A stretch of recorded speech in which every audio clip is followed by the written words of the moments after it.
Magandang araw sa lahat. For today's video ay magtatanim tayo ng kamote. Ito tapos na nating binungkal, na-cultivate na gamit ang bara at saka pala. Magtanim tayo dahil maganda-ganda ang panahon. Palagi nang umuulan.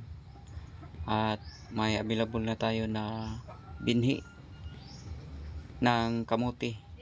Dalawang variety.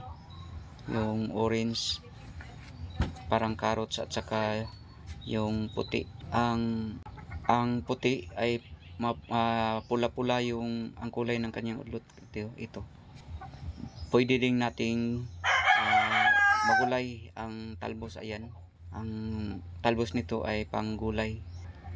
At saka mag-unod din siya. May unod na maaari nating kakainin sa pagdating ng panahon. So, habang may mataniman pa, magtanim tayo upang may makakain tayo, hindi tayo magugutom. Yun lang po. Maraming salamat po. God bless sa lahat. Happy farming.